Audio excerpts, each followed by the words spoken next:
Welcome to my podcast. I'm Dr. Nicole Cain, a naturopathic doctor with a master's in clinical psychology and a former anxiety sufferer turned anxiety freedom rebel.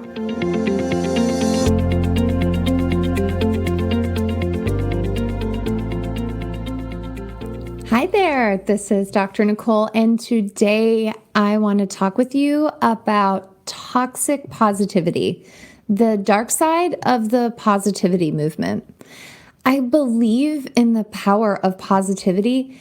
In fact, the way that you wire your brain is how your brain is going to fire. So thinking positively can help your brain become more positive. However, any attempt to escape the negative will ultimately result in its amplification. In short, what you resist will persist.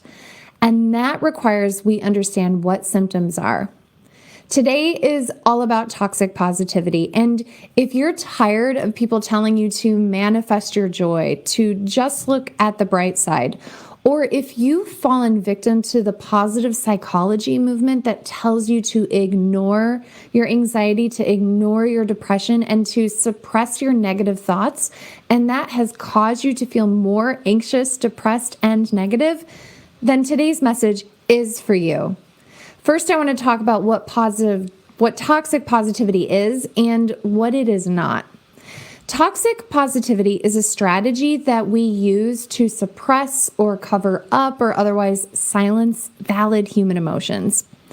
It's kind of like if you hit the mute button on a crying baby, or if you shut off the fire alarm and your house is burning to the ground. Toxic positivity is all about silencing a natural human experience, right?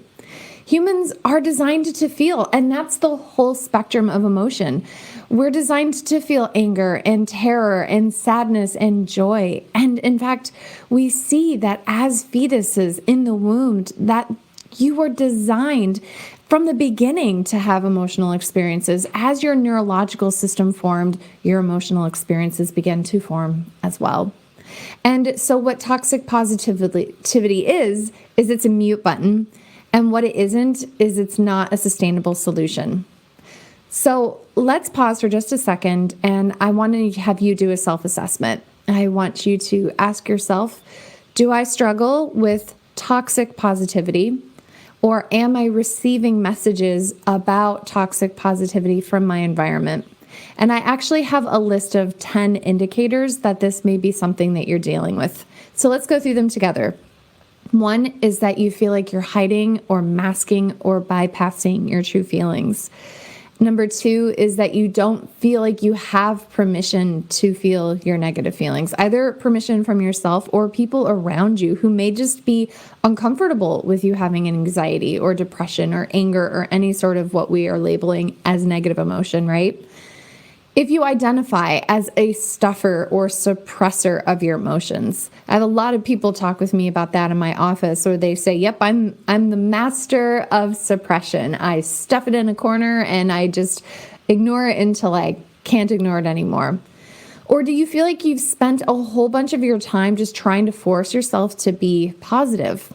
Number 5 is if you feel guilty for feeling sad or anxious or really feeling any emotion besides happiness and positivity, right? Or number 6 is you're uncomfortable around others when they express a negative emotion, or you may try to distract them away from feeling those feelings. The narrative in your environment is filled with sayings like, it could be worse, or others have it worse than you do, or you're choosing this negativity. Or maybe they're saying things like, you need to focus on manifesting joy. Number 8 is that when you start to experience a negative emotion, that you notice yourself becoming dissociated or distanced from your body or your environment around you. Number 9 is that you feel like you have to hide behind a mask of positive feelings or put on your rosy colored sunglasses, and you don't acknowledge the other feelings that you might be experiencing. And then number 10, the number 10 sign that you may be a victim of toxic positivity is that you scold yourself or others for a lack of positivity. And so the question that may be rising in your mind is, well, why is toxic positivity, why is it so toxic, right? And there are three key reasons. One is that it can lead to shame. According to Brené Brown, she says, where there is hiding, secrets, and denial, shame is usually in the driver's seat. And here's how you might assess if shame is around you. Ask yourself, if blank knew blank about me, what would they think? And so then insert in the blanks what comes to mind for you. If blank knew blank about me, what would they think? So an example from my life would be, if my clients knew that I experienced anxiety, what would they think? Would they think I'm an imposter, right? And so when we're suppressing that, it can lead to shame as opposed to addressing it and working on those feelings, right? Number two is that suppression is actually harmful to the body. There's a whole bunch of literature on this, but I want to actually share with you a story about a friend of mine. This friend had this really good idea, and it took him months, but he finally mustered up the courage to bring his idea up to his boss. So he went into his boss's office. He finally just said what he'd been so desiring to say for so long. And then his boss said, "That's a stupid suggestion. Leave my office." My friend felt a surge of embarrassment and anger and disappointment, but he stuffed it down and he went back to his office. And then within an hour, he had this most raging migraine that he couldn't function, and it lasted for days.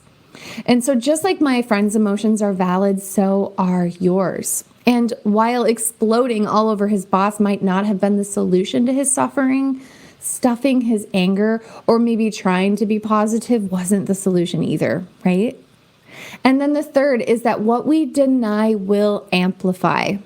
You can't solve a problem that you are unwilling to have. And by acknowledging your anxiety or your anger or your frustration or your sadness or whatever else it is that you're feeling, you have the opportunity to understand why you feel that way and then to do something about it. Instead of ignoring it or adding more Post-it notes with positive affirmations all over your bathroom mirror, you can actually get to the root cause of your feelings. So let's talk about what you can do instead of being sprinkly, sugary, sweet, and casting those thoughts everywhere and covering your home in Post-it notes, or as the old saying goes, putting lipstick on a pig. I have 3 steps for you, and they come from the ACT method. So number 1 is that you acknowledge what you're feeling. Let's use the example of anxiety. Simply say to your anxiety, "I hear you. I acknowledge you. What do you need me to know?" And then step 2 is you identify the characters or the factors that are contributing to your valid feelings, right? These may be parts of yourself that feel insecure or anxious or that who have gone through difficult traumas or difficult events. And then there may be the social characters. These are the environmental characters, like my friend's boss who disrespected him and embarrassed him. It could be the government. It could be your school. It could be your friends. And so doing an audit of your relationship and looking at what you can change in your circumstances may be the solution to helping you be free from anxiety. Instead of covering your house with Post-it notes, what if we got rid of the anxiety that necessitated the Post-it notes to begin with, right? And then we have the biological characters, and these are the hormones, the neurotransmitters, medications, and other physical variables that affect your health. Instead of just trying to be positive when your body is expressing that it needs support, go to your doctor or your trusted clinician or counselor or friend and talk with them about what you're feeling and make sure that you're taking care of your body as well as your mind. The third step is to use the tools for transformation. And today I want to show you how to shift from toxic positivity to honor, healing, and balancing and validating statements. And so I have this on the blog and there's a chart. And so I'm going to read this to you and then you can visually see it by looking at the chart at our blog. And so toxic positivity statement number 1 is manifest your joy. At all costs, don't feel, just manifest your joy.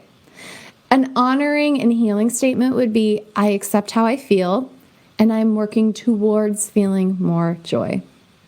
There's a big difference there, right? I'm not intending to come up against manifestation, but the difficulty with manifestation is that it can create magical thinking if there isn't appropriate and valid action behind it. And then this magical thinking can actually cultivate more feelings of stress and anxiety.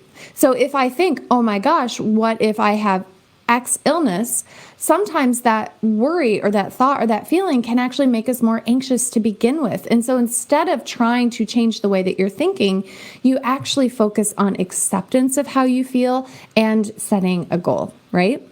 Number 2 that we could do is, instead of saying anxiety is not an option, we can say anxiety is a message from my mind and body so that I can heal, and I'm listening. Anxiety is a message from my mind and body so that I can heal, and I'm listening. Instead of saying something like, be positive, you can say, whatever I'm feeling, I accept myself. Whatever you're feeling, you can accept yourself. And another one is, I am dragging everyone down by being so negative all the time. You could say, I can love and accept myself no matter what I'm going through. Instead of saying delete negativity, you could say, everybody suffers. I'm not alone. Instead of saying focus on the positive, you could say, I acknowledge the entire spectrum of what I'm feeling. I love that. I acknowledge the entire spectrum of what I'm feeling. The good, the bad, the scary, the angry, the confusing. Sometimes our feelings mix and overlap and contradict each other. I acknowledge the entire spectrum of what I'm feeling. Instead of saying it could be worse or others have it worse than me, you could say, my feelings are valid. Instead of saying everything will work out in the end, you could say what I'm going through is really hard and I am worthy of time and patience in this time. Instead of going to Frozen and saying conceal, don't feel, you could say, I can authentically feel and share my feelings with those I trust. And then lastly, people won't like me if I'm negative. You could say, I authentically accept my friends and I authentically accept myself. Healing comes from truly showing up for ourselves and for others in a truly authentic way. While our brains are impacted by how we think and feel, it's always important to acknowledge how we feel so that we have the opportunity to seek true transformation. Otherwise, we'll find ourselves in this vicious cycle of symptom suppression. And remember, if you're being influenced by toxic positivity, it might be time to do an audit of your cast of characters, an audit of those around you, an audit of what you're letting get into your mind, an audit of what kinds of packages you need to be returning to sender, those things that don't belong to you. Take a look at your social media page. Are there any pages that you need to unfollow? Are there any new pages that you should follow instead? Do an audit of your friendships. Are your friendships forcing toxic positivity on you, or are they allowing you to emotionally experience whatever's coming up for you in that moment? Is it time to have a conversation about toxic positivity with those that you love and that you trust, and to do a pivot on how you're supporting and encouraging each other? When you experience what we're calling a negative or an undesired emotion, journal about them. The research shows that simply writing it down or acknowledging it, saying it out loud or talking about it can be hugely and profoundly valuable. In fact, that's the foundation of what counseling is, right? And the research shows that counseling can be as effective or more effective than an antidepressant medication. So some pretty powerful stuff, right? Embracing the entire spectrum of your human experience will help you set the stage for becoming fully alive. If you're excited about becoming more fully alive, I have a 1-week challenge for you. This 1-week challenge helps you to shift via the glitter and gold method from toxic positivity to messages that will help you to embrace and acknowledge and accept and deal with the experiences that you're having right now. It's 1 week, 8 videos. It's totally free and you're going to love it. You're going to get a ton of support. You're going to get a beautiful booklet and come into the Facebook group. It's totally free. And this is where we can interact together and support each other and start to change the narrative around positivity. Let's shift positivity from toxic positivity to the light side, the life-giving side of positivity. And we can do that together with the ACT method. I'm Dr. Nicole. You can learn more about the amazing things that we're doing by going to our website, drnicolecain.com. The recording you just listened to consists of the personal opinions of Dr. Nicole Cain, a naturopathic doctor with a master's in clinical psychology. While these opinions are based upon literature, her counseling education, medical training, and clinical experience, this content should not be viewed as the definitive opinion on these subjects. Listening to this podcast is not a substitute for any sort of medical, psychological, or other form of treatment. If you are in a crisis, please call 911 or call the National Suicide Prevention Line at 1-800-273-8255. If you're in need of counseling, don't hesitate to make an appointment with a counselor in your area. Dr. Nicole Cain is so passionate about people getting their life back. If this resonates with you and you think this podcast would help someone you love, please share it with them. Stay in the conversation with Dr. Nicole Cain about writing the next chapter of your life so that it plays out just the way you want it. Explore your options for working with her at www.drnicolecain.com. That's Dr. Dr. Nicole, Nicole, Cain, Cain.com. When you're there, be sure to take advantage of the free Anxiety Freedom 1-week challenge. We look forward to seeing you on the next episode of the Get Your Life Back podcast. Here's to your next chapter.